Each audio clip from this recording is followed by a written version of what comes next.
Buenas noches, hermanos. Nos encontramos en un nuevo programa de Encuentro con Cristo y los hermanos del movimiento de Cursillos de Cristiandad. Con este programa queremos llegar a tu hogar y a tu conciencia y recordarte siempre que Dios te ama. Nos encontramos esta noche, está conmigo acompañándome Adalberto González. Buenas noches, bienvenido. Saludos, Adalberto. Paz y bien para todos.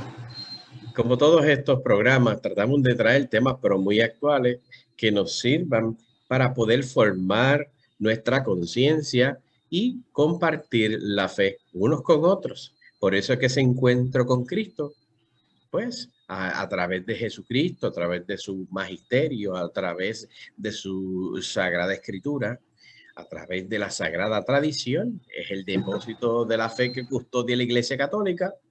Y nosotros, pues, tratamos de alguna manera que esa fe recibida, un don de Dios, lo podamos compartir con los demás y formar la conciencia. Nosotros debemos de actuar de acuerdo a nuestra conciencia. Ese es nuestro, ¿verdad?, derecho. Pero tenemos un deber, como todo es derecho, tiene deberes, igual que los deberes, ¿verdad?, van de la mano con los derechos, es de formar bien la conciencia.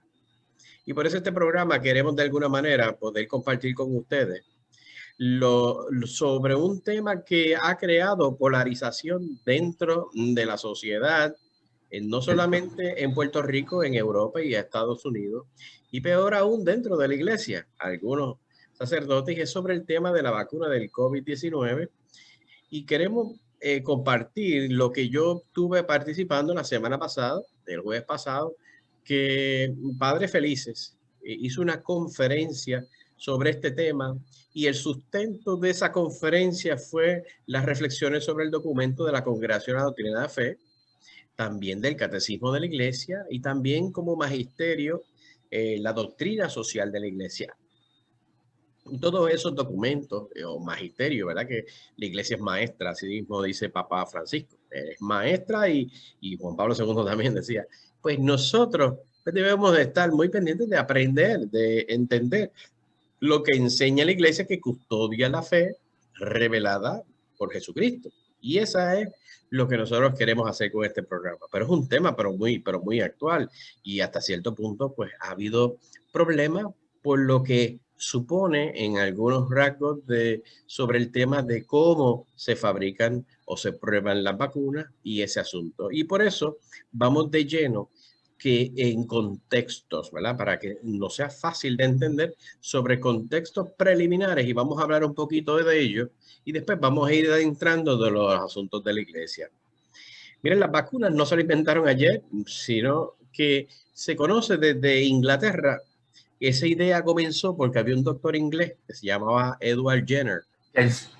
Entonces, que él notó que había unas comunidades que habían unas señoras que pues consumían leche de vaca de esa región. Pero en aquella época había una pandemia sobre lo que se conoce como la varicela. Ahora a nosotros nos parece que poner una vacuna de varicela es algo bastante común para los niños. Pero en aquella época, ¿cómo surgió eso? Porque se daban cuenta que esa comunidad que consumía de esas vacas, que esas vacas les daba una especie de varicela menos fuerte que la que le daba al ser humano, pues no le pasaba nada. Y empezó a experimentar con esas personas poniéndole unas vacunas sobre las varicelas que le daba a las vacas y se vacunaba a la gente para prepararse para cuando le fuera a atacar la varicela que le causaba a los hombres, a los seres humanos.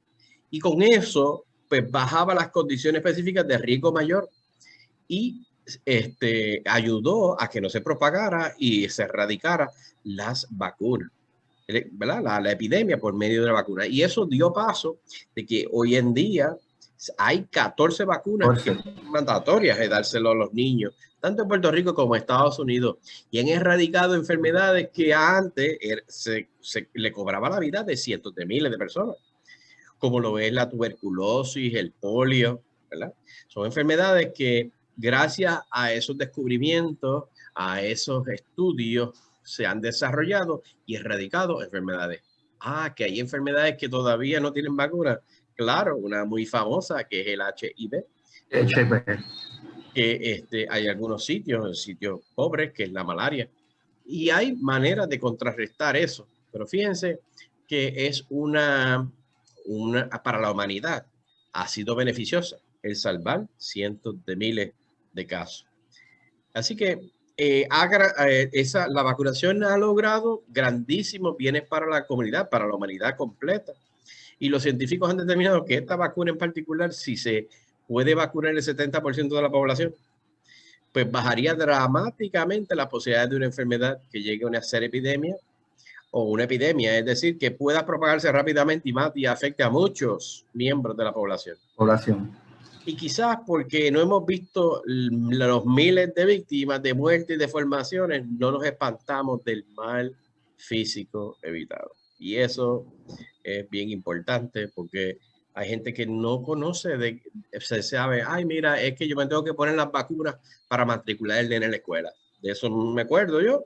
Y tenía que ir a buscar el papelito que el doctor había puesto las vacunas pertinentes. Y no había, ¿verdad? Como que no teníamos noción de que esas vacunas habían aliviado la muerte de muchas cosas. Y creíamos que eso era un asunto meramente práctico de poder entrar a la escuela. Pero no, es que eso salvó la vida de muchas personas. Y por eso nos cuesta a veces entender que es una vacuna más. Que hay riesgo, es claro. Todo hay riesgo, ¿verdad? Cuando tú vas a cruzar la calle, tú tienes que mirar para todos lados. Hay riesgo que tú te puedas caer o te aplaste un carro cruzando hasta la calle y montarse en un avión. Pero ¿cuántos cientos de miles de personas se montan todos los días en un avión? ¿Verdad? Y hay súper riesgo. Pues también las medicinas. Yo me recuerdo, o cualquiera, puedes ver las pastillas, un analgésico cualquiera de los famosos, no voy a mencionar marcas, pero ustedes saben los acetaminofén de la vida y los ibuprofén de la vida.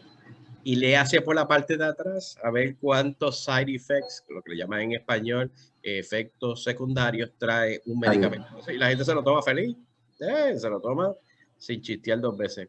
Pero que tenemos que tomar algunos riesgos, pues claro. Pero fíjate, eso es como todo.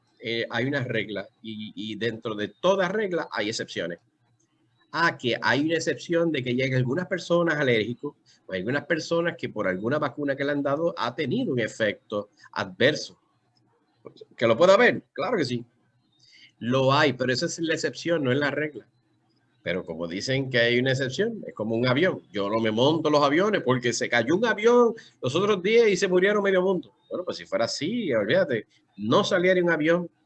Es más, montarse en un carro y dicen, no, el Estado ha querido que todo el mundo que se monte en un carro, ¿verdad, Alberto? Tiene que usar un cinturón de seguridad. ¿Qué ha pasado en ocasiones, pero bien excepcional? Que el airbag, ¿verdad? Por ejemplo, el airbag es un dispositivo que sale automático cuando hay un choque. Fue más adverso el airbag que le explotó en la cara a fulano y le dio unos daños terribles de lo que no lo hubiese hecho si solamente tenía el safety belt y no el airbag. Pero ¿cuántas vidas ha salvado el airbag? Montones. ¿Haya habido excepciones de que él ha sido adverso? Sí, vamos a hacer. Pero no tenemos que saber las consecuencias más serias, el erradicar entonces que no hubiesen airbag, con tal de tener airbag, aún así, asumiendo de que hay veces alguno, pero muy excepcional, que le pudo haber sido más adverso el airbag que no tenerlo. Y ese es el asunto que nos trae a nosotros como padres. Hay algunos que son abuelos, que tienen la obligación, ¿verdad que sí? La obligación de velar por el bien común, por la salud de sus hijos, sus nietos, y tienen el derecho de decidir prudentemente asesorados sobre estos temas. Y se ha comprobado estadísticamente que los riesgos mínimos de la vacunación masiva de los niños han valido la pena, aun cuando hay un caso bien célebre, ¿verdad?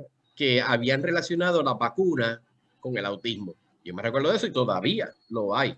Unas luchas ahí. En el 1998, el doctor Andrew Wakefield hizo un artículo y dijo que había una relación entre la vacuna, entre ciertas vacunas con el autismo. Y yo, wow. Pero esto, entonces, se propagó como le llaman hoy en día a los fake news a través de las redes sociales y todo el mundo, porque eso fue en 1998. No es como hoy en día que ahora sí lo dirían por Twitter o lo dijeran por por Facebook y todo el mundo es un escándalo, pero en aquella época estaban los medios de comunicación social comenzando, es decir, estaba el internet y todo eso empezó a promoverse de que yo no quiero vacunar a los hijos porque yo no quiero que le provoque autismo. Y eso trajo problemas en Estados Unidos y en Puerto Rico todavía. Hay asociaciones aquí en Puerto Rico que yo bien conozco, ¿verdad? Conozco a quien dirige eso, que tiene una campaña en contra de las vacunas. Así que cuando se hicieron unos estudios muy serios sobre lo que había, las conclusiones del Dr. Wakefield, se quedó, o sea, se le quitó hasta la licencia de médico de tan fuera de orden que estuvo eso. Así que el tema, ¿verdad, Adalberto? De lo que pasa con lo que le llaman en español bulos, pero nosotros no usamos mucho eso porque a nosotros nos encanta hablar como se habla en este mundo, los fake news, ¿verdad? Los fake news, y se propagan en todas las plataformas, Twitter, Google, YouTube. Entonces, pues el problema con eso es que como se propaga tan rápido y se utilizan las mismas plataformas de información masiva, uno tiene que tener la prudencia y el discernimiento y preguntarle a los sitios oficiales, porque te lo venden como si fuera una gran verdad. Una cosa que es una media verdad. Esas vacunas matan gente.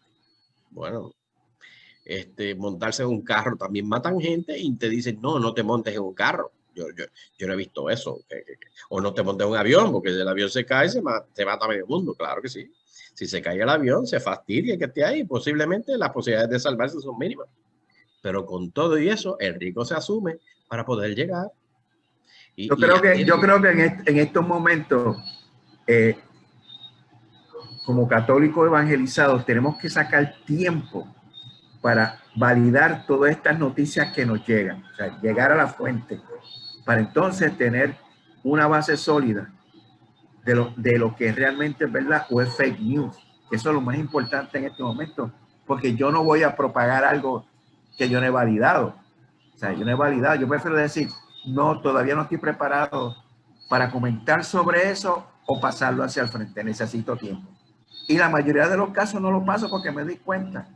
La cosa también en estos temas sensitivos que están pasando, y con una pausa contigo, Juan, es que cuando estas fuentes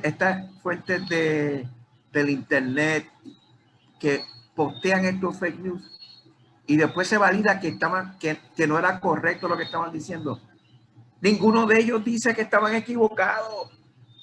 Ninguno. Y se quedó la mancha, el fake news ahí puesto y nosotros nos quedamos, bueno, ¿y qué pasó?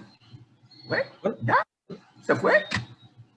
Sabemos que se lo inventaron los nazis. Goebbels decía que una mentira repetida muchas veces la convierten en una verdad. Una verdad, exacto. Y eso es un riesgo que tomamos cuando tú tienes plataformas de comunicaciones rápidas y masivas, que tú tiras por ahí una media verdad o un embuste y lo repites tantas y tantas veces que la gente se lo cree. Montones de asuntos políticos, económicos, tú no menciones, yo no me voy a meter en esos líos ahora mismo, pero sí todo el mundo sabe lo que se llama hoy en día fake news, aunque podemos hacer una aclaración. Hay que, en el fondo, lo que hay que separar lo que es una opinión exacto, de lo que es una verdad. Porque las opiniones uno puede respetar, mira, las ideologías políticas o económicas. Hay unas personas que creen pues, tienen la ideología del socialismo, otros son capitalistas, unos son demócratas, otros republicanos, unos PNP, otros populares y por ahí para abajo. Esos son asuntos opinables, los cuales la iglesia San Agustín tiene una regla, que eso hay que procurar la libertad. O sea, la libertad de tú opinar lo que tú entiendas, siempre y cuando tú no le falte a, ¿verdad?, la dignidad de la otra persona diciendo, ¿verdad?, en el free speech. O sea, la libertad de expresión, uno tiene límites, porque tú no puedes decir algo que sea un bulo, ¿verdad?, una falsedad en contra de la dignidad de otra persona que la afecte. Pues en el caso de la verdad y de la opinión, pues han querido y esa es una de las luchas que tiene la Iglesia Católica y los cristianos en general, pero la Iglesia Católica es que no le están creyendo a la Iglesia Católica de que existe una verdad absoluta, ¿verdad? Fundamentada con lo revelado por Jesucristo, que eso es lo que dice el magisterio de la Iglesia, y quieren que la Iglesia opine, y esa es la opinión de la Iglesia como una opinión más en el mundo de la información. Y en este programa, y nosotros hemos tenido eso por reglas, por los años que llevamos haciendo este programa, nosotros no damos opiniones, porque esto no es un programa de opinión. Es un programa que nosotros nos sentamos aquí a dialogar sobre lo que enseña la Iglesia y la aplicabilidad en este asunto específicamente de las vacunas. Y Juan Pablo, Benedicto XVI, Benedicto. él escribió una encíclica hermosa. A mí me encanta porque apela a dos cosas que hoy en día se han creado, por decirlo así, unas imágenes de culto, ¿verdad? Culto a la libertad, culto al amor. Y esas dos cultos que son básicas y fundamentales porque hacen referencia a Dios, pero en la vida secular no quieren aceptar eso. Es decir, la gente reclama libertad sin referencia a la verdad. Igual que reclaman que todo es amor, amor, sin referencia a la verdad. La verdad es Dios. Y Dios, porque es libre Dios, nos hizo su imagen. Por eso nosotros tenemos derecho a la libertad, porque somos libres. La libertad de los hijos de Dios. Así dice el Evangelio. Y eso mismo pasa con el amor. La gente le llama amor, amor a todo lo que hay por ahí para abajo. Pero y la referencia hacia la verdad, hacia Dios, ahí lo dejan a otro lado. Y él escribió, Benedicto XVI, una encíclica que se llama Caridad en la Verdad. Es decir, uno tiene que ser caritativo, es decir, amoroso con el prójimo, sin engañarlo, o sea, diciéndole la verdad. Pero que también hay que decir la verdad amorosamente, ¿verdad? Y esa es una lucha que tiene hoy en día mucha gente. ¿Por qué? Porque aunque tú digas la verdad, si tú se la restrayas en la cara a alguien con falta de caridad, no vas a llegar a ningún lado. De eso han tildado mucho en la iglesia aquello, mira, le caen encima al pecador. No, se invita a amar al pecador y repudiar o señalar el pecado. Pero como hay una lucha del ser humano sobre el asunto que tiene que ver con lo que es amor sin referencia a la verdad, pues siempre Benito XVI aclaraba que solo la verdad resplandece lo que verdaderamente es la caridad. O sea, sin la verdad, yo no sé lo que estoy haciendo, a lo mejor es puro egoísmo. Ay, yo amo a esta mujer, a mi esposa y también a la chilla y la otra, porque eso es amor. Yo me derrocho de amor. Eso es embuste, porque la verdad, ¿verdad?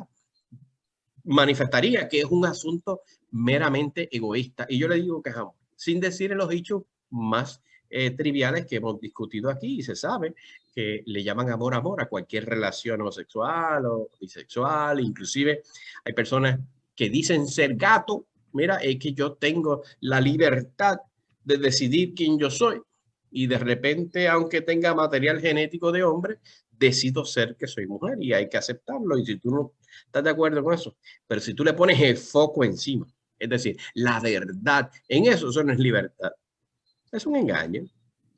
Por tanto, esa es la lucha de la desinformación que hay en las redes sociales, en lo que le llaman los MCS en español, que son los medios de comunicación social, o en inglés, que se no lo voy a decir en inglés. Ok, así que la verdad, rescatando a los hombres de las opiniones.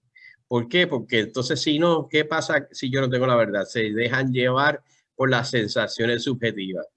Yo recuerdo que, ¿verdad? Que cuando los vocales, ¿verdad? Que la gente bien vocal gritan con ganas y los más ruidosos dicen, ya, esos tipos son los que tienen la verdad porque son los más bravos. A lo mejor los que están gritando es algo que no es razonable o no está en la verdad, pero como gritan mucho y tienen dominio, por ejemplo, un caso bien clásico, el aborto. O sea, en la iglesia de siempre respeta la dignidad de la persona humana desde su concepción hasta su muerte natural. Y eso no lo va a cambiar jamás y nunca, porque de eso se trata el fundamento básico del don primario que Dios nos dio, la vida. Y es un asunto pleno de Dios. Y el Estado no puede meterse en las cosas de Dios.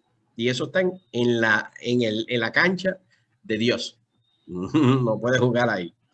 Y el Estado ha querido reconocer como un derecho basado en sensaciones subjetivas. Es decir, este es mi cuerpo y yo quiero ser feliz y yo no quiero asumir esa responsabilidad, y lo disfraza con un asunto de una piedad. Ay, bendito, pobre muchacha, bendito, ella es muy joven, ella tiene que estudiar y terminar una carrera, se va a empobrecer con ese embarazo no planificado.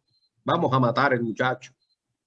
Y eso lo ven, no, ¿cómo lo ven? Como un derecho.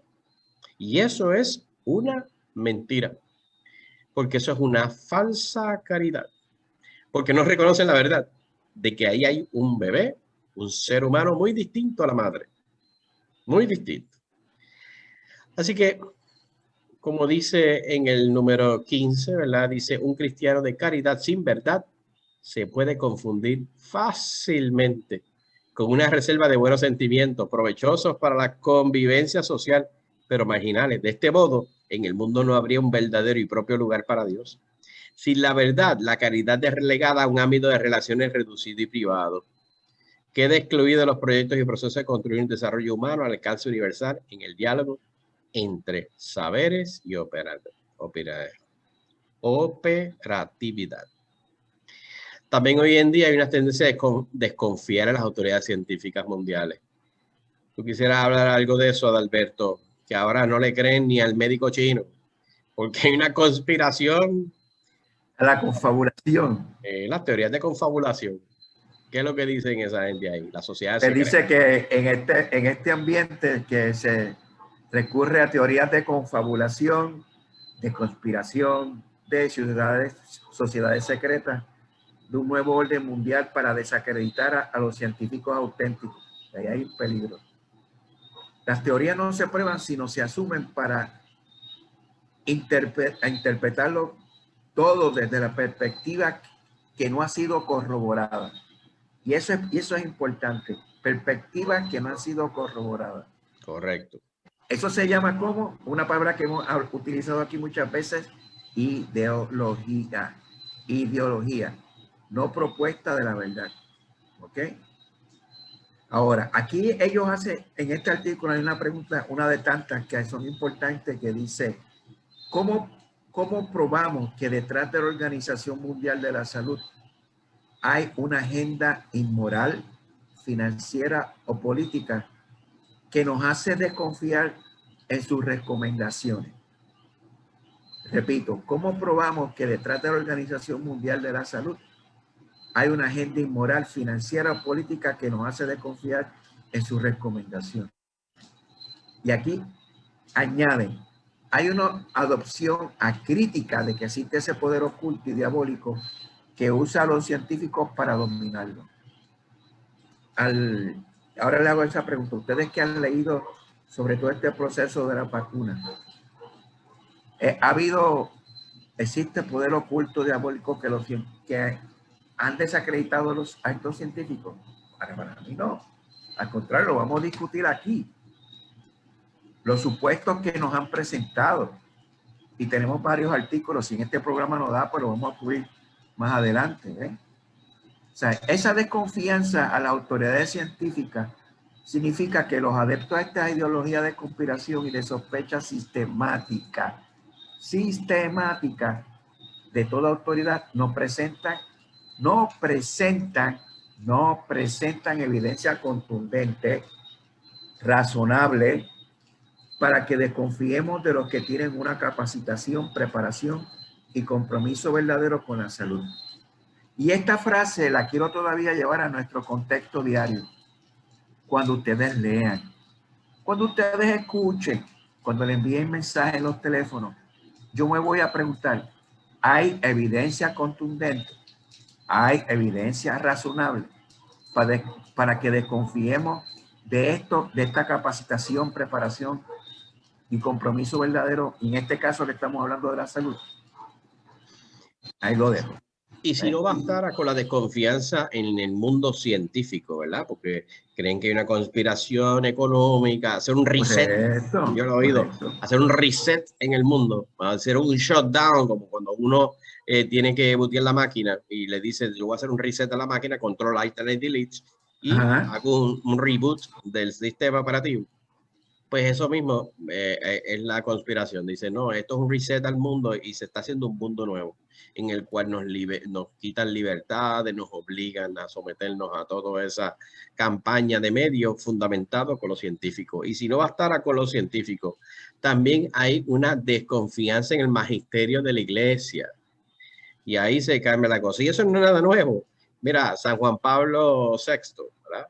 El Papa Pablo VI, tuvo su problema, pues, porque él desde el principio habló sobre los anticonceptivos en el 1968 y hoy en día eso trajo mucho problema con la encíclica que él hizo.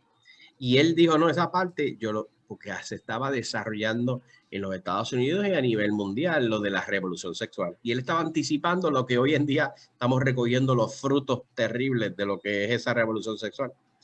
Y él hablaba sobre los anticonceptivos. Pues dentro de la misma iglesia hubo gente con postura que decían que eso estaba de acuerdo, porque hasta cierto punto eso erradicaba también o ayudaba a colaborar a erradicar la pobreza y también lo de la teología de la liberación, ¿verdad? Que sabemos que adoptaron ideologías marxistas y las aplicaron dentro de la iglesia. Yo sé que todavía hay mucha gente y yo sé de algunos sacerdotes que uno los escucha, los ve y ve todas sus homilías y sus cosas que hacen y cuando uno las escucha bien cree que está oyendo un meeting social. Lista. ¿Y por qué yo lo digo? Porque sí, la iglesia anda buscando a aquel que necesita, aquel que tiene pobreza, pero solamente la han reducido a la pobreza física y no la espiritual, que es la que hay que procurar. Hay gente que no tiene ningún problema con pobreza material, pero tienen una necesidad de Dios y es una responsabilidad de nosotros llevar el mensaje a todos. Lo que pasa es que se le da prioridad a los pobres y eso literalmente lo han tomado en una postura como eran los mismos reclamos que tenían los movimientos marxistas.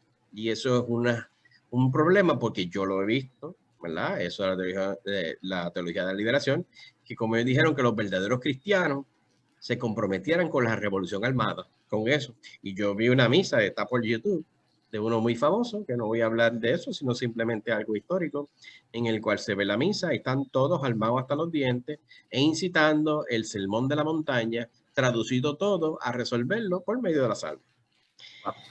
¿Ok? Así que de eso no es el tema, pero les traigo que dentro de la desconfianza dentro del magisterio de la iglesia han sido productos de eso. Así que el que cuestiona o sospecha de la autoridad de Cristo delegada en el colegio apostólico, es decir, los obispos, presidida por el Papa, en este caso el Papa Francisco, con la asistencia del Espíritu Santo, debe preguntarse si sigue siendo católico. Yo conozco de gente que ponen en duda a ese es un Papa ilegal. El Papa genuino es Papa Benedicto XVI. El otro no es ilegal. Y esas cosas son peligrosas, ¿verdad? Porque si tú eres católico, pues tú tienes que confiar en lo que es el magisterio de la iglesia dirigida por el Espíritu Santo. Uno tiene que saber distinguir las opiniones, ¿verdad? Porque ya a veces dice, ay, pero que el Papa Francisco dijo algo. Bueno, él tiene el perfecto derecho de opinar lo que le dé la gana, igual que tú, igual que yo. Todos tenemos derecho de opinar. Y como él tiene perfectos derechos de opinar, también yo tengo el perfecto derecho de no consentir lo que él opina. Yo le puedo, estoy de acuerdo o no de acuerdo con lo que dice el Benedicto XVI o cualquiera, obispo, Roberto González. El monseñor Roberto González, él puede decir algo en su carácter personal y eso se respeta y no hay ningún problema. Ahora, mire que hay dos papas, San Juan Pablo II y Benedicto XVI, que han escrito libros. Pero desde cómo ellos utilizan, Karol Wojtyla o el otro utiliza Ratzinger. Y escribieron unos libros bien bonitos, tremendos. Pero lo hicieron desde la postura de que teológica, pero no lo hicieron como magisterio de la iglesia. No. Y yo, pues eso hay que entenderlo. Y hay perspectiva y hay obispos que pueden emitir opiniones políticas, económicas. Y ya les dije cuál era la regla de, de San Agustín, que los asuntos de opinión se procura la libertad. En los asuntos de fe tenemos que estar unidos todos, unidos, todos los fieles de Dios, ¿verdad? Obispos, laicos, religiosos, en los asuntos que tienen que ver con la fe, eso todo el mundo tiene que estar, mira, de la mano. Ahí está la presencia real de Jesucristo en la Eucaristía, por decir un ejemplo. Eso todo el mundo está, eso no es una opinión de la iglesia, eso es la real presencia del Señor ahí, eso es una fe que está custodiada por la iglesia, revelada por el propio Jesucristo que lo dijo. Este es mi cuerpo, este es mi cuerpo, hacer esto en memoria. Así que eso no es una opinión y todo el mundo ahí no puede decir que eso es la opinión del Papa que dice que eso ahí está Jesucristo. No, no. Estamos hablando de asuntos de fe, unión. Y en ambas cosas, tanto en lo que es opinable o lo que es asuntos de fe, debe de procurarse siempre la caridad. La caridad. Vamos a hablar un poquito sobre el documento de la doctrina social de la Iglesia, Adalberto. Muy importante, muy importante. Que es de naturaleza teológica. Correcto. ¿Verdad que sí? Tienes ahí el dato. Y específicamente teológico-moral, ya que trata de una doctrina que debe orientar a la conducta de las personas. Yo también, antes de seguir, quiero invitarlo en este momento a una breve pausa para que ustedes mismos busquen la doctrina social de la Iglesia. Hagan ese pequeño ejercicio porque existe en el Internet. Continúo. Se sitúa en el cruce de la vida y de la conciencia cristiana con las situaciones del mundo.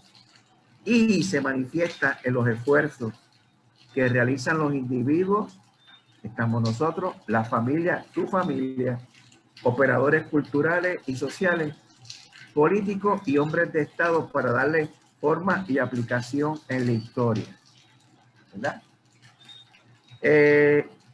Hablando de la autonomía o la libertad individual y el bien común de la doctrina social de la Iglesia, se añade que único y irrepetible es su individualidad.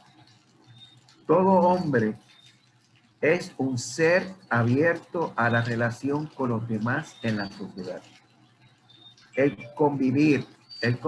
Nuestro convivir en la red de nexos que anúa entre sí individuos, familias y grupos intermedios en relaciones de encuentro. Mi relación de encuentro, de comunicación y de intercambio asegura mejor calidad de vida. Escuchen esto. El bien común que los hombres buscan y consiguen formando la comunidad social es garantía de bien personal y familiar y asociativo. Tremendo, tremendo. Con la doctrina social de la Iglesia, ¿qué se propone? Vamos a repasar esto. Se propone ayudar al hombre en el camino de la salvación. ¿Cuántas veces nosotros en este programa hemos mencionado que ese es el fin de todos nosotros, el camino de la salvación? Se trata de un fin primordial y único. No espere más nada. Aquí no espere más nada. Ayudar al hombre en el camino de la salvación, que es mi fin primordial y único, como es el de Juan, como es de este grupo y otros grupos a los cuales ustedes pertenecen. Tremendo, Juan. Esto está interesante. Esta noche vamos a ver el desenlace. Así que como es una necesidad de yo procurar, no solamente para mí, para mi familia y a la sociedad, que se salven por medio, ser instrumento de salvación a los demás. Exacto. No es para mí solo, no es para mi familia sola, no, es la triple dimensión. Y entonces, pues uno tiene que procurar que la manera de yo poder llevar a término eso no puede ser un asunto meramente privado. Ahí le dicen, no, tú en los asuntos de evangelizar, eso es allá aparte, en tu casa, cuando tú vayas a misa los domingos, no, señor. El bien común y yo santificarme, santificar a los demás y santificar mi trabajo, lo hago todos los días que me levanto, desde que voy por la mañana, a cumplir lo que Dios nos llama. La vocación cristiana, la vocación de cada ser humano es reconocer primero que Dios nos dio la vida. ¿Para qué nos dio la vida? Para que yo pueda encontrar el significado y último fin, salvarme, y la de muchos en ese trámite, porque al final de mi vida me rendiré cuentas. Hay personas que no creen eso de rendirle cuentas y es gozar por gozar y todo es una maravilla, sí, todo es una maravilla. Dios nos da la vida y nos pedirá al fin de nuestra vida también cuenta de lo que hicimos con lo que Él nos dio.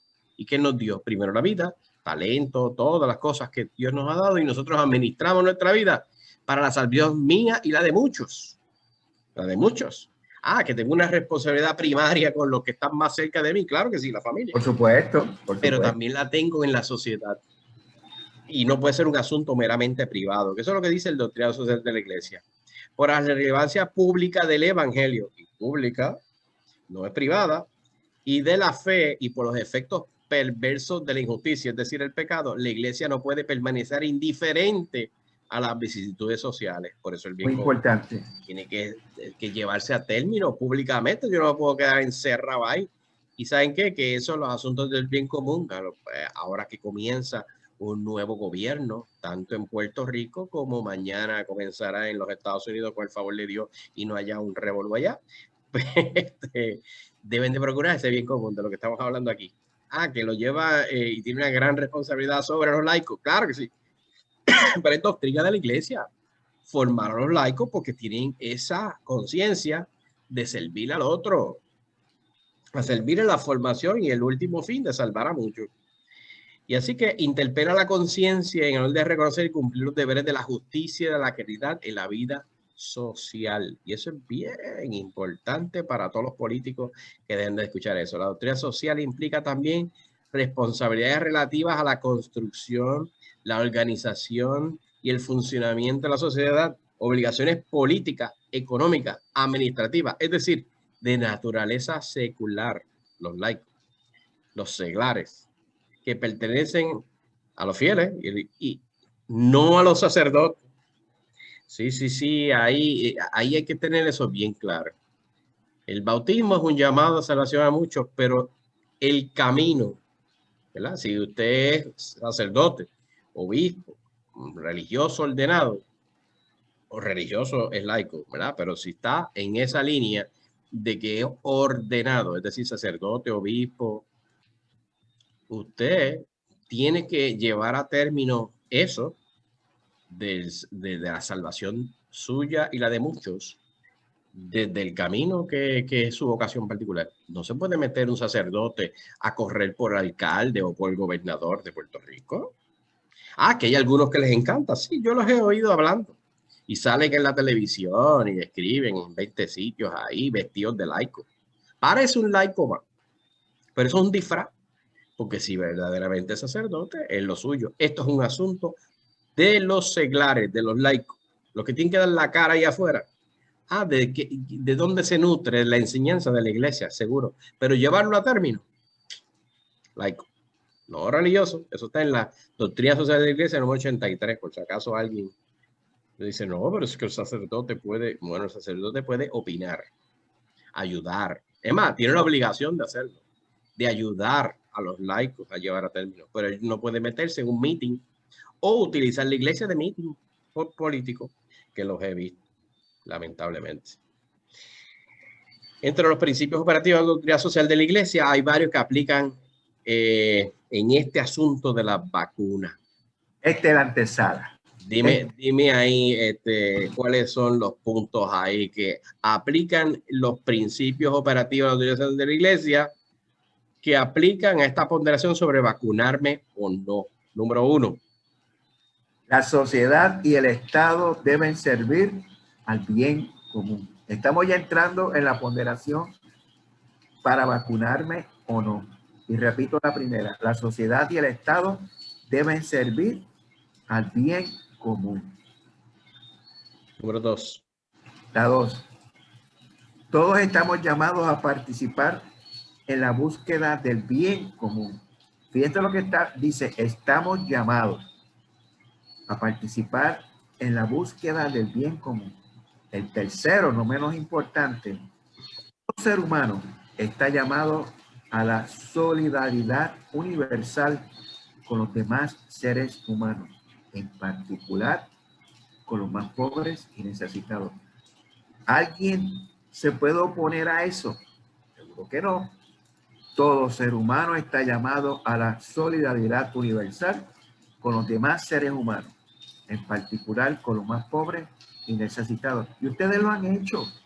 Ayer, si yo les pregunto a ustedes, ¿cuándo fue la última vez que ustedes fueron solidarios con los más pobres y necesitados? Me van a levantar la mano, me van a llamar. Mira, me pasó esto. Eso es. No, ¿alguien se puede oponer a eso? No, no. Así que ya estamos comenzando en lo que dice la doctrina social de la iglesia. Recuerden sobre la ponderación de vacunarme o no. Esto se pone bueno. Así que el asunto de las vacunas implica ser directamente a ese bien común, como decía Adalberto. La buena salud es parte del bien común. Exacto. Y me facilita el poder lograr mi perfección y desarrollo de ser fiel a mi vocación. Si Jesús nos mandó a que nos amáramos a Dios y al prójimo como a nosotros mismos, tenemos una obligación con nosotros mismos y con los demás miembros de la sociedad donde vivimos. Los enfermos están entre los débiles y los pobres porque necesitan de la atención de los demás. Yo no puedo olvidarme de los enfermos, de preocuparme si los enfermo.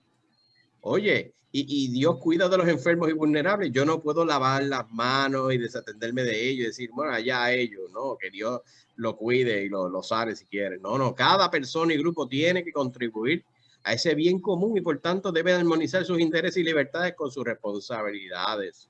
Dijo Juan 23. No puedo descuidar mi salud. ¿Sabe por qué? Porque si yo descuido mi salud, lo que hago es hipotecar a los demás. Alguien me tiene que cuidar. ¿Verdad que sí? Y si me enfermo, los obligo a que me cuiden, que me tienen que dar medicina, que si los planes médicos y los recursos y que me atienden, que me lleven al hospital y que gasten muchos recursos de otros. Imagínense. Eso es por un descuido mío, porque a mí me dio la gana de hacer lo que yo quería. Pues todas las consecuencias que tengo, si yo no me cuido y si mi enfermedad es contagiosa, pongo peor todavía. Que no solamente me pongo yo y gasto recursos y cosas que me tienen que cuidar, gastar, hospital, medicina, ventiladores, sino que pongo también en riesgo a otros. Así que no puedo decir que estoy cumpliendo con mi deber de amor cuando expongo hipoteco a los demás con mis acciones y omisiones. No puedo excusarme con mi libertad, como lo hemos visto. Y en Estados Unidos, yo tengo mi hermana que vive allá en Florida y hay un montón de gente que no usa mascarilla. Pero es que si la mascarilla me priva mi libertad y no puedo, yo quiero respirar y no me deja respirar y el Estado es incómodo privarme de la libertad. Sí, pero es que la mascarilla tiene doble propósito. Una, es que yo protejo al otro de que yo vaya a contagiarlo sin querer, porque puede ser que yo sea asintomático y lo tenga y pueda poner en riesgo a los demás. Pero también me protejo yo, porque si viene otra persona que también está asintomático y se acerca o no, pues podría contagiar a mí, me protege. Así que tiene doble efecto. Pues ahí aplicamos los principios de solidaridad. Yo tengo que ser solidario con los demás y la corresponsabilidad del bien común. ¿Verdad que sí? ¿Es razonable? Claro. El Estado no solo tiene derecho, sino el deber de cuidar y como parte del bien común la salud de la sociedad. Por eso es que se hacen todas esas medidas y ahora van a vacunar y hacen lo que mucha gente molestaba, ¿verdad? Pero controles, mira, solamente limitar la entrada a los restaurantes, a los sitios, las aglomeraciones. Y todas esas cosas no era para fastidiar a la sociedad y privar la libertad. No, no, no. Es como parte de la responsabilidad de la sociedad, del gobierno, con la sociedad, de procurar el bien común para minimizar el riesgo de contagio y de muerte y de todos esos recursos que estábamos mencionando ahí. Así que el Estado tiene legítimamente y puede exigir ciertas vacunas para poder pasar a estudiar en las escuelas, ¿verdad? Estos pobres niños que tienen que estudiar telemáticamente. ¿Y qué pasa con esa necesidad? Porque somos gregarios, tenemos la necesidad de vincularnos al otro, compartir.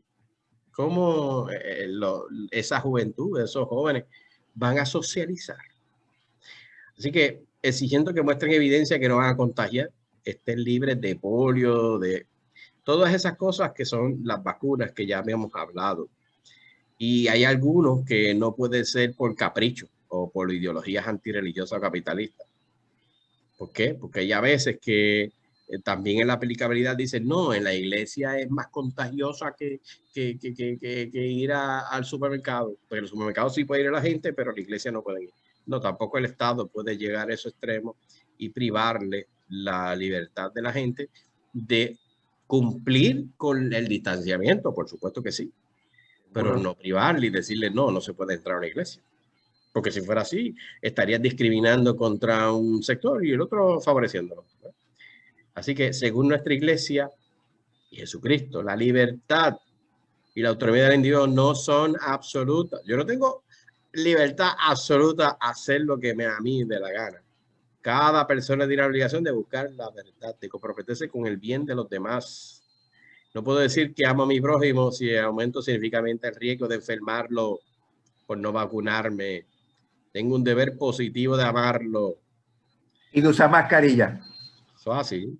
Y distanciamiento, porque ahora sí, hay mucha gente que dice, ah, yo me puse las vacunas, pues ahora yo voy a hacer la calle de San Sebastián. No, señor. Porque primero, que hay personas que ya les dio el coronavirus y puede tener naturalmente los anticuerpos, como si le hubiesen puesto una vacuna, pero de una manera natural. Y no por eso le dicen, no, no uses mascarilla. No, todo el mundo usa mascarilla, porque tampoco sabemos la efectividad de todo esto. Tú estás todavía descubriéndose. Los anticuerpos están.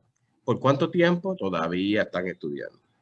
Así que esas son cosas que hay que siempre procurar. El bien común a los demás. Cuando dice ahí la cuestión sobre el uso de las vacunas en general suele estar en el centro de insistentes debates de la opinión pública. En los últimos meses han llegado a la congregación varias peticiones. Aquí estábamos hablando sobre lo que ha dicho el 21 de diciembre del 2020. Una reflexión sobre la nota sobre la moralidad del uso de la vacuna contra el COVID. Y esto es de la Congregación de la Doctrina de la Fe. Ya hemos hablado de catecismo, de lo que enseña la Iglesia a través de la doctrina social de la Iglesia. Y aquí habla un documento bastante reciente del 21 de diciembre del 2020 sobre esto. Y si puedes leer por ahí rapidito, Adalberto. Dame un segundito. Bueno, si no, arranco por ahí. La cuestión sobre el uso de las vacunas en general suele estar en el centro de insistentes debates de opinión pública y los últimos meses han llegado a la Congregación de la Doctrina de la Fe varias peticiones de una opinión sobre el uso de algunas vacunas contra el SARS, desarrolladas recurriendo en el proceso de investigación y producción líneas celulares que provienen de tejidos obtenidos de 2 abortos ocurridos en el siglo pasado. Al mismo tiempo, se han producido diversas declaraciones en los medios de comunicación por parte de obispos, asociaciones católicas y expertos, diferentes entre sí y a veces contradictorias, que también han planteado dudas sobre la moralidad del uso de la vacuna. Esa es la coyuntura de todo esto. Mucha investigación, ¿verdad? Y eso no solamente para estas vacunas, para diferentes tipos de enfermedades, tratamientos, medicinas que se desarrollan. En los años 70, ¿verdad, Alberto? Habían 2 casos, ¿verdad? Un aborto inducido, ¿verdad? Ilegal. Mataron a un ser humano.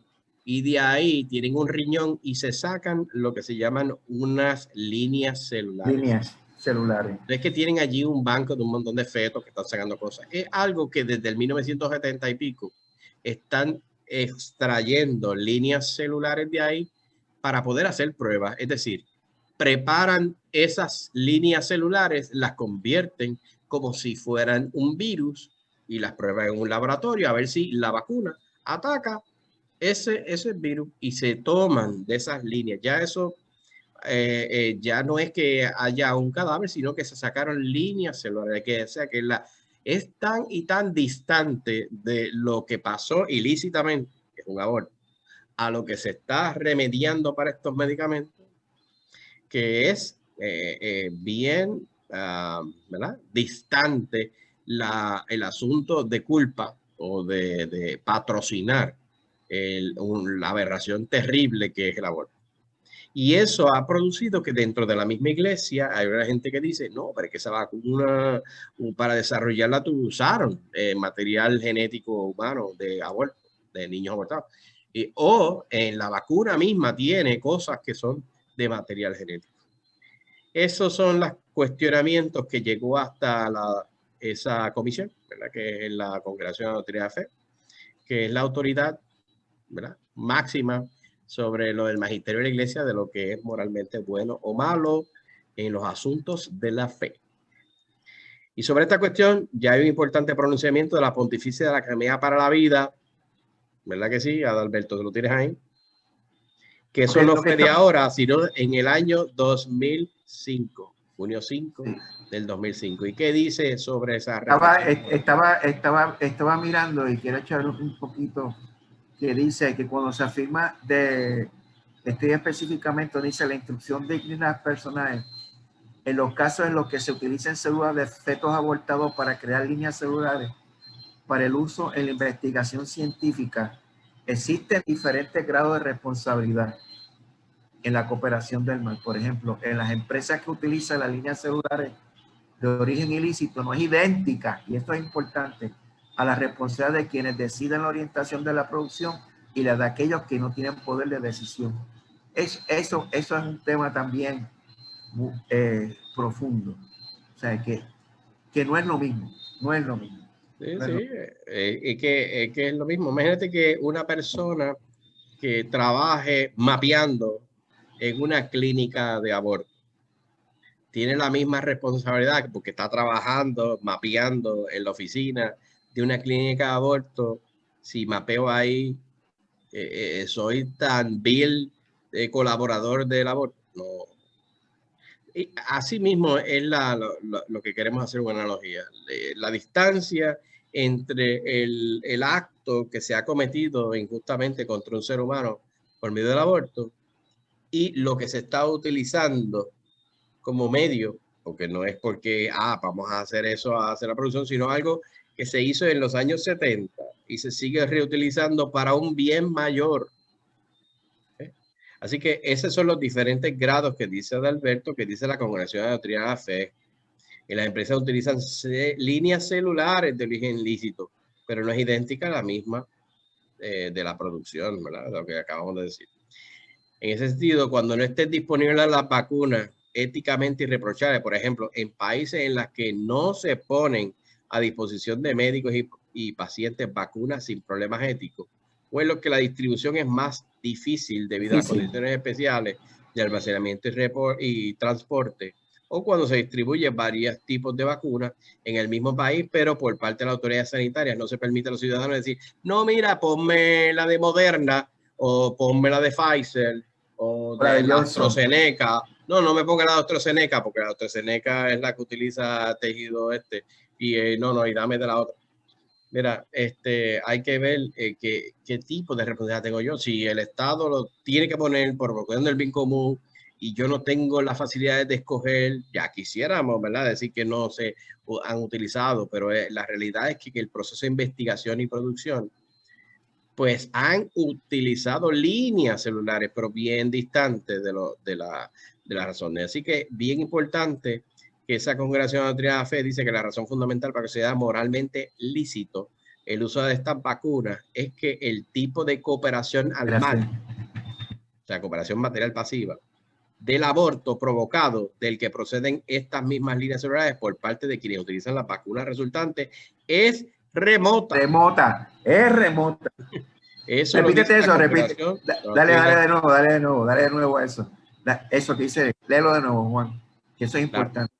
La razón fundamental para considerar moralmente lícito el uso de estas vacunas es que el tipo de cooperación al mal del aborto provocado del que proceden estas mismas líneas celulares por parte de quienes utilizan las vacunas resultantes es remoto.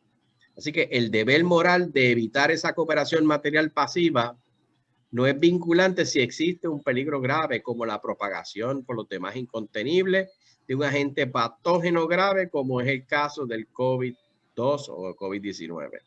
Por consiguiente, debe considerarse que en este caso pueden utilizarse todas las vacunas reconocidas como clínicamente seguras y eficaces con conciencia cierta que el recurso a tales vacunas no significa una cooperación formal con el aborto del que se obtuvieron esas células con las que las vacunas han sido producidas. No significa una cooperación formal.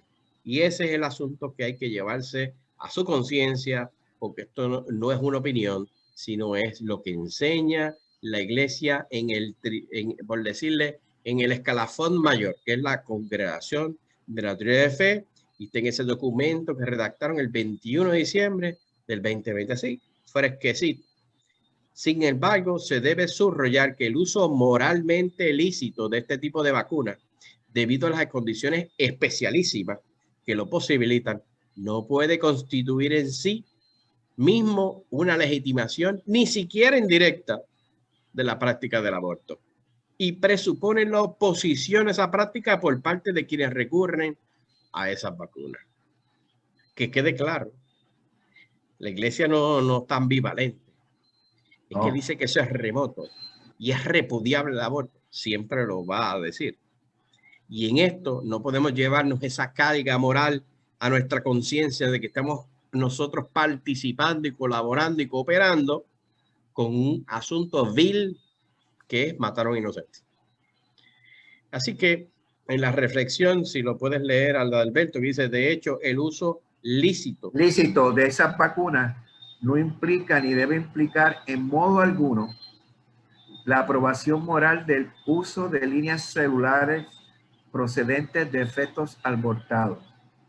Por lo tanto, queridos hermanos, se pide tanto a las empresas farmacéuticas como a los organismos sanitarios gubernamentales que produzcan, aprueben, distribuyan y ofrezcan vacunas éticamente aceptables que no creen problemas de conciencia ni al personal sanitario ni a los propios vacunados, que produzcan, aprueben y distribuyan y ofrezcan vacunas, y ahora viene la palabra clave, éticamente aceptables, que no creen problemas de conciencia ni al personal sanitario ni a los propios vacunados.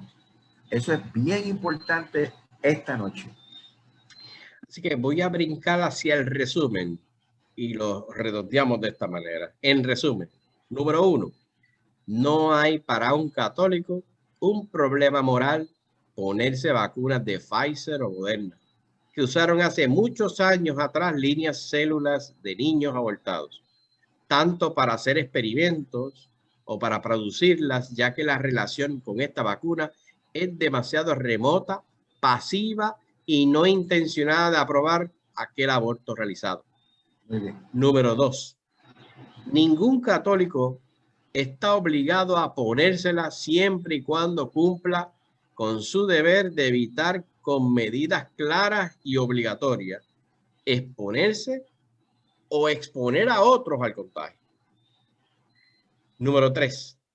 La iglesia pide a los científicos que elaboren otras vacunas que no dependan de estas líneas de células muy remotamente asociadas a tejidos fetales. En la enseñanza católica, la conciencia moral, y esto es bien importante, en la enseñanza de la iglesia, dice, la conciencia moral presente en lo más íntimo del ser humano, ese semáforo, esa voz interna que te dice por dentro, metiste la pata. Claro, esa conciencia se puede distorsionar, se puede, ¿verdad?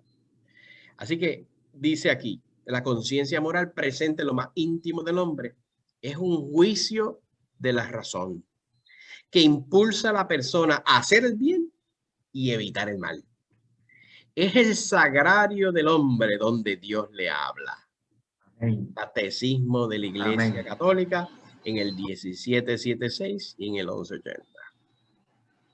Es importante que tengamos eso bien claro, porque la conciencia si nosotros obramos por la conciencia, es decir, por la razón. Y yo, antes de actuar, razono.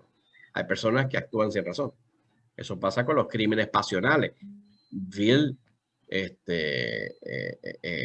que vimos hace poquito, ¿verdad? Terrible. Ese asesinato de un matrimonio, ¿verdad? De que mató este hombre a una mujer que tenía 3 hijos. Y vemos que ahí la conciencia distorsionada, apagada, doblada, anulada. Porque si tuviera conciencia y actuara conforme a eso, pero la conciencia se tiene y es un deber de nosotros formarla.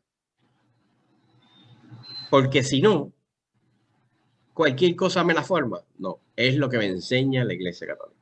Eso es lo que queremos decir al fin de cuentas, porque dice, ay, que yo actúo por mi conciencia. Pues, eso es lo que hace el ser humano, actuar por su conciencia, pero su conciencia tiene que estar bien formada. Y pongo la palabra bien primero, porque puede estar mal formada. Porque hay gente que mal formada su conciencia creen que el aborto es algo bueno, un derecho. Pero lo que dice, la educación de la conciencia, y perdona que te interrumpa, porque este es también fuerte para esta noche, acompaña la crianza y la madurez del individuo. 2 etapas, la crianza y la madurez. Las escuelas de la conciencia son la palabra de Dios, las enseñanzas de la iglesia, los consejos de personas prudentes en autoridad legítima, como son los padres, los buenos maestros, las leyes del Estado. Ayudan a dar criterios, a reconocer valor. Esa es la conclusión. Y voy a leerlo al revés. ¿Qué yo necesito para reconocer valor y dar criterios? Pues miren, tener la palabra de Dios, la enseñanza de la iglesia, los consejos de personas prudentes en autoridad legítima, que ya los quiero repetir de nuevo, como son los padres, los maestros, las leyes del Estado. Tenemos eso, nos ayudan a dar criterios y a reconocer los valores. Esta noche está súper interesante e importante. La iglesia nos enseña que la persona debe obedecer siempre al juicio cierto de la propia conciencia. El hombre no puede ser forzado a obrar en contra de su conciencia. Nadie puede obligarte a ti a que obres en contra de tu conciencia. Pero la conciencia, sin embargo, se puede equivocar en juicios sobre la bondad o la maldad de los actos y las circunstancias que los matizan. Ese fue el ejemplo que acaba de dar Juan ahora mismo. Sí. Hay personas, por ejemplo, cuando están haciendo la práctica de médicos, que les obliga a participar en un aborto y ellos pueden negarse de participar en eso por su conciencia. Dice, no, eso es una carga moral enorme para mi conciencia y yo participaré en algo que por mi fe católica no me permite hacer eso. Y te lo tienen que respetar. El Estado tiene que respetar eso porque eso es un derecho natural por conciencia. Hay una película que yo vi hace cuántos años sobre un hecho verídico de que un individuo lo mandaron a ir a la guerra y él dijo, sí, yo voy para la guerra, pero yo no voy a llevarme ningún arma de fuego.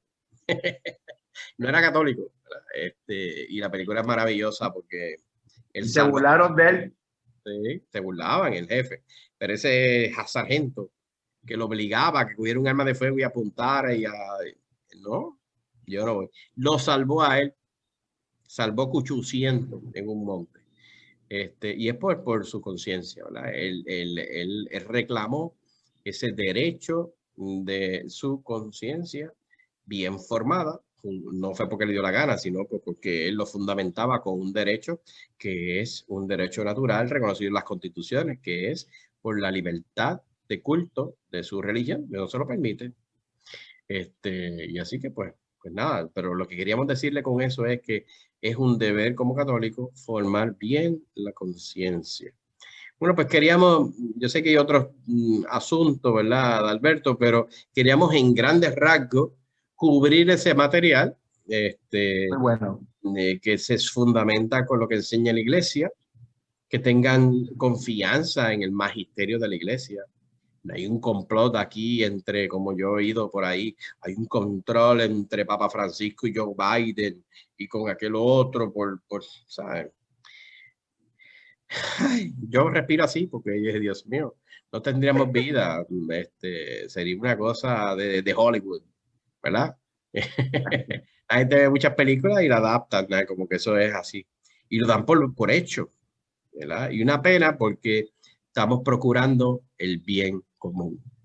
Y eso no podemos perder nosotros, eso de nuestro norte. Tenemos que amar a Dios, amar al prójimo como a sí mismo. Es decir, tengo esa triple dimensión de amar a Dios primero sobre todas las cosas, pero no dejar de amar a aquello que ama a Dios, que es al prójimo, incluyéndome a mí. Y yo no me voy a poner en riesgo mi vida, mi salud, ¿verdad? Porque pongo en una carga al que me tiene que cuidar más los recursos, ¿verdad? Medicina, esto y lo otro, sin también tener esa dimensión de afectar a otros, contagiándolo. Así que, aun cuando me ponga la vacuna, aun cuando, mire, procure ese distanciamiento personal. Yo no utilizo la palabra distanciamiento social porque eso es una cosa demasiado fuerte. Nosotros somos gregarios. Gregario es que somos seres sociales. Yo no puedo distanciarme de Adalberto. No, yo tengo que tener el distanciamiento personal con Adalberto, pero socialmente nos hablamos aquí todos los días. Por teléfono, por texto, o nos vemos aquí, porque ese distanciamiento es personal, es para protegerlo a él y él me proteja a mí. Pero social no. Así que tampoco es que nos engavetamos y ahora yo me voy para el sofá y me voy a ver allí las películas en Netflix o en la Premier y me olvido del mundo. ¿Sabes? No, no y no. Hay que seguir evangelizando. Y allí procurar el bien común. Ayudar al otro, al que necesita. Y tú le puedes ayudar. Alberto, yo creo que hemos cubierto bastante el tema, ¿verdad que sí? Seguro que sí. Si tienes algo que añadir, una oración. Sí, sí, tengo, antes de la oración, queridos hermanos, quiero dejarles, ustedes tienen dudas sobre esto. Miren, hay que orientarse bastante y consultar con las autoridades morales para esclarecer tu juicio. Ante la duda, busca a las personas, a la palabra de Dios, a las personas con autoridad, para que te aclaren todo. Escarba, busca, no lo creas todo lo que nos están saliendo todos los días. Busca, lee, comenta y pregunta. Bueno, esta noche queremos Juan y yo unirnos para hacer una oración para personas que sufren del coronavirus. El Salmo 91, en los versículos 5 y 6 dice: no temerás el terror de la noche, ni la flecha que vuela de día, ni la peste que deambula en la oscuridad, ni la plaga que asola al mediodía. Dios misericordioso, escucha nuestra ferviente oración por todos los que sufren del coronavirus. Que las personas infectadas reciban el tratamiento adecuado y la comodidad de tu presencia curativa. Que sus cuidadores, familias y vecinos estén protegidos de la embestida del virus. Dale consuelo a quienes lloran la pérdida de sus seres queridos. Protege y guía a aquellos que se esfuerzan por encontrar una cura. Que su trabajo pueda sobrepasar la enfermedad y restaurar las comunidades en su totalidad y en salud. Ayúdanos a superar el miedo. Pedimos todo esto a través de la intercesión de Nuestra Señora de Lourdes, la Virgen María, y en el nombre de tu Hijo Jesús y el Espíritu Santo, ahora y siempre. Amén. Amén. Amén. Amén. Pues muchísimas gracias y nos veremos con el favor de Dios la semana que viene. Como decimos en cursillo, Cristo y yo, mayoría. Buenas noches. La semana que viene. La semana que viene.